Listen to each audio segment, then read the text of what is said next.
নমস্কার বন্ধুরা, আমি সঞ্চিতা। আজকে তোমাদের জন্য নিয়ে এসেছি একদম ঘরোয়া মন ভরে যাওয়া একটা রেসিপি, কাতলা মাছের মাথা দিয়ে কুমড়ো পুঁই শাক। এই রান্নাটা আমি ছোটবেলা থেকেই খেতে ভালোবাসি আর বাড়িতে সবারই প্রিয়। আজকে ধাপে ধাপে দেখাবো কিভাবে আমি এই দারুণ একটা ঘরোয়া তরকারি বানাই। চলো তাহলে শুরু করি। প্রথমে কড়াইতে তেল ঢেলে ভালো করে গরম করে নিলাম। তারপর লবণ হলুদ মাখিয়ে রাখা কাতলা মাছের মাথাগুলো কড়াইতে দিয়ে দিলাম। ধীরে ধীরে উল্টে পাল্টে মাছের মাথাগুলোকে ভালো করে লাল লাল করে ভেজে নিলাম। এবার মাছের মাথাগুলো ভালোভাবে ভাজা হয়ে গেলে সেগুলো কড়াই থেকে তুলে একটা বাটিতে রেখে দিলাম। এবার ওই তেলের মধ্যেই 5 ফোড়ন আর শুকনো লঙ্কা ফোড়ন দিলাম। ফোড়নটা একটু ভাজা ভাজা হয়ে গেলে তারপর কেটে রাখা আলুগুলো কড়াইতে দিয়ে দিলাম। আলুগুলো তেলের মধ্যে একটু লালচে হওয়া পর্যন্ত ভেজে নিলাম। আলু ভাজা হয়ে এলে তারপরেই কেটে রাখা মিষ্টি কুমড়ো দিয়ে দিলাম।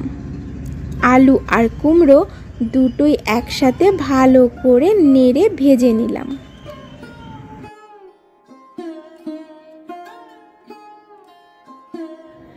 এবার এর মধ্যে 2-1টা কাঁচা লঙ্কা দিয়ে দিলাম। তারপর লবণ আর হলুদ দিয়ে দিলাম। মশলা দিয়ে সবজিটাকে ভালো করে নেড়ে ভেজে নিলাম, যাতে আলু আর কুমড়োর ওপর মশলাটা ঠিক মতো লেগে যায়।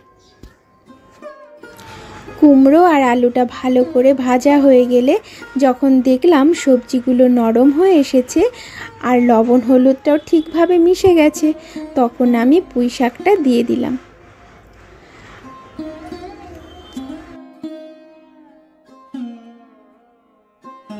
পুঁই শাক দিলে প্রথমে একটু জল বের হয়, তাই শাকটা দিয়ে আলু কুমড়ো একসাথে ভালো করে নেড়ে নিলাম, যাতে সব একসাথে মিশে যেতে পারে।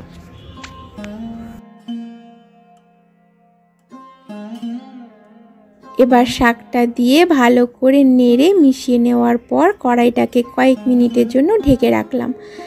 এতে শাকটা নিজের জল ছেড়ে নরম হয়ে যাবে এবং আলু কুমড়োর সঙ্গে সুন্দরভাবে মিশে যাবে।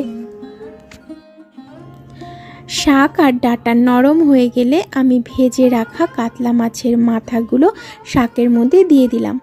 মাছের মাথাগুলো আগে থেকেই ভেঙে রাখা ছিল, তাই শাকের সঙ্গে মেশানোটা আরও সহজ হলো। আলতো করে নেড়ে সব কিছু ভালোভাবে মিশিয়ে নিলাম। এরপর আমি চিনি দিয়ে দিলাম।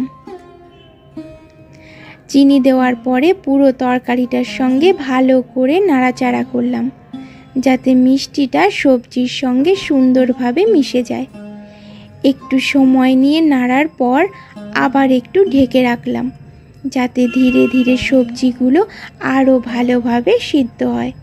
কিছুক্ষণ পরে ঢাকনা খুলে দেখি পুঁই শাক, কুমড়ো, আলু আর মাছের মাথা একেবারে নরম হয়ে গেছে আর সবটাই মিশে একদম পারফেক্ট একটা স্বাদ তৈরি করেছে।